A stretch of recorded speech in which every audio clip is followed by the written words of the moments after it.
दोस्तों YouTube channel N universe 22 में आपका स्वागत है। आज हम इस वीडियो में आपके साथ डिस्कस करेंगे फोर्स वेल्डिंग के बारे में और इस वेल्डिंग को स्मिथ वेल्डिंग के नाम से भी जाना जाता है। यह welding process solid state welding के अंतर्गत आती है और यह प्रोसेस अगर हम बात करें बहुत ही पुरानी वेल्डिंग प्रोसेस है, क्योंकि जितनी भी वेल्डिंग प्रोसेस है उसमें ये हम कह सकते हैं कि सबसे ओल्डेस्ट है, क्योंकि इसका जो यूज़ है वो 1400 BC में इसको रिपोर्ट किया गया। तब इसका प्रयोग किया जाने लगा दो कंपोनेंट्स को जोड़ने के लिए। अगर हम बात करें जो फोर्स वेल्डिंग है, इसमें जो वर्किंग है वो किस प्रकार से होती है। जिन दो वर्क पीस को हमें जोड़ना होता है उन दोनों वर्क पीस को एक दूसरे के करीब लेकर आते हैं और उन दोनों में क्या करते हैं कि हीट अप्लाई की जाती है। मतलब कि दोनों वर्क पीसीस को गर्म किया जाता है और उन दोनों वर्क पीसीस का जो टेम्परेचर होता है उनके सॉलिडस टेम्परेचर से थोड़ा सा कम रहता है और उसके बाद प्रेशर को अप्लाई किया जाता है। प्रेशर को अप्लाई करने के बाद क्या होगा कि दोनों वर्क पीस को आपस में जोड़ दिया जाता है और जो हीटेड जो एंड्स होते हैं दोनों वर्क पीस के, वहाँ पर एक फ्यूजन ज्वाइंट बनता है और जो प्रेशर हम अप्लाई करते हैं उसको मैनुअली भी कर सकते हैं, मशीन के द्वारा भी कर सकते हैं, या फिर कोई जो रोटेटिंग रोल्स हैं उनको कंटिन्यूसली रोटेट करके भी किया जा सकता है।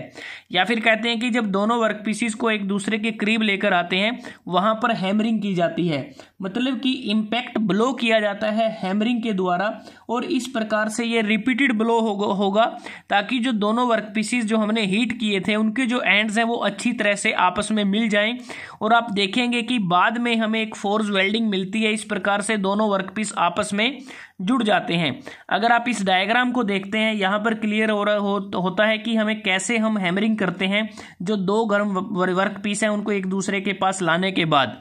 अगर हम बात करें इस वेल्डिंग प्रोसेस में हम जो थिन कोटिंग की जाती है बड़ी आसानी से आयरन ऑक्साइड की जाती है। जो हीटेड मेटल होती है उनके ऊपर जब वह एटमॉस्फेरिक ऑक्सीजन के साथ एक्सपोज होती हैं और जो कोटिंग की जाती है उसके लिए हम मेनली जो फ्लक्स यूज़ करते हैं उसमें या तो बोरैक्स का यूज़ कर सकते हैं या सिलिका सैंड का यूज़ कर सकते हैं।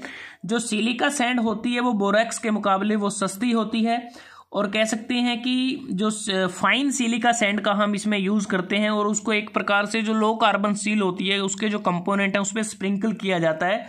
अगर हम बात करें कि फ्लक्स का हम क्यों यूज़ करते हैं, मेनली फ्लक्स का हम इसलिए यूज़ करते हैं कि जो ऑक्साइड होता है हमारा जो वेल्ड जोन होता है, अगर हम फ्लक्स का यूज़ ना करें वहाँ से वो रिमूव हो जाएगा और उसके बाद जो ज्वाइंट का जो फ्यूज़न होता है उसमें वो इंटरफेयर करेगा और इसलिए हम वहाँ पर फ्लक्स को अप्लाई करते हैं।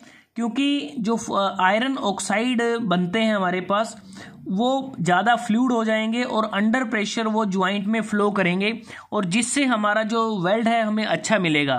तो कह सकते हैं कि फ्लक्स का काम होता है कि वो ऑक्साइड की मेल्टिंग में मदद करता है।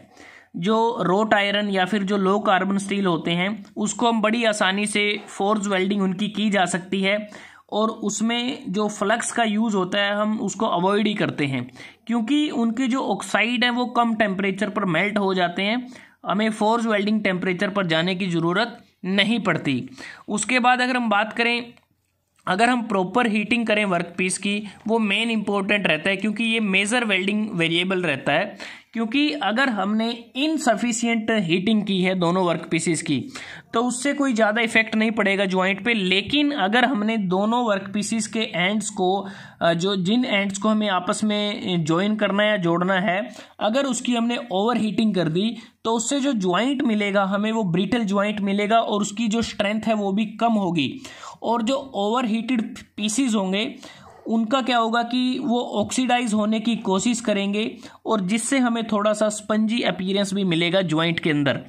अगर हम बात करें ग्रेन साइज की, जो ज्वाइंट के जो ग्रेन साइज होते हैं वो साइज में थोड़ा इंक्रीज करते हैं हीटिंग के कारण।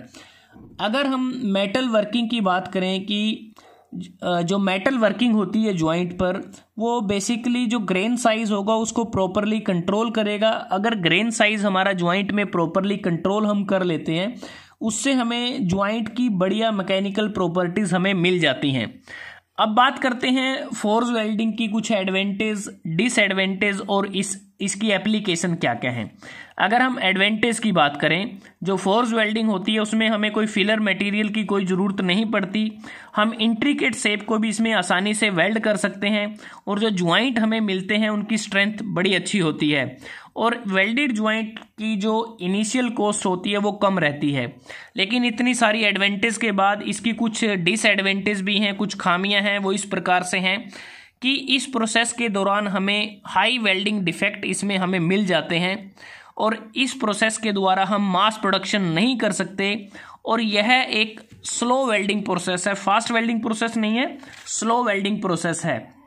और दूसरी बात, इसमें ये एक लेबर इंटेंसिव प्रोसेस है क्योंकि इसको वेल्ड करने के लिए, इस ज्वाइंट को फोर्स वेल्डिंग में ज्वाइंट बनाने के लिए हमें हाईली स्किल्ड वेल्डर की ज़रूरत होती है क्योंकि इसमें हमें ज़्यादा हैमरिंग करनी पड़ती है और ज़्यादा हैमरिंग के कारण हमारा जो वेल्ड प्लेट है वो डैमेज हो सकता है, इसलिए हमारा वर्कर का स्किल्ड होना बड़ा ज़रूरी है।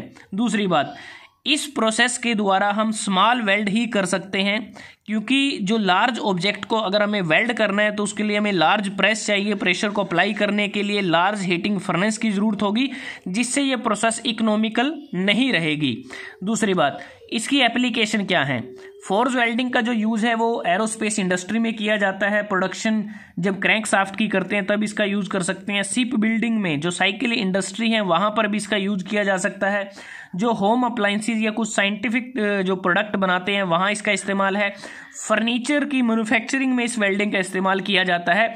और इसके अलावा अगर हम बात करें कटिंग टूल को बनाने में, agriculture tool, machine part, spring, hook, nail, screw handle बनाने में इसका इस्तेमाल किया जाता है।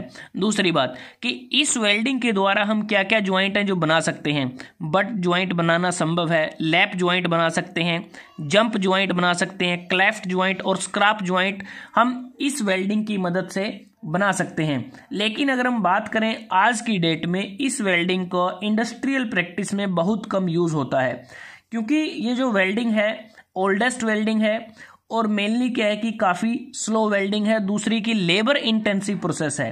तो दोस्तों, आज हमने इस वीडियो में आपके साथ डिस्कस किया फोर्स वेल्डिंग के बारे में। जो फोर्स वेल्डिंग है बेसिकली ये जो विलेज ब्लैक स्मिथ होते हैं उनसे फेमिलियर होती है। तो अगर वीडियो आपको अच्छा लगा आप इसको लाइक कर सकते हैं, शेयर कर सकते हैं अपने दोस्तों के साथ, स्टूडेंट्स के साथ, और NUnivers22 को सब्सक्राइब करना ना भूलें। जल्दी हाजिर होते हैं एक नए वीडियो के साथ। तब तक के लिए धन्यवाद। आपका दिन शुभ रहे।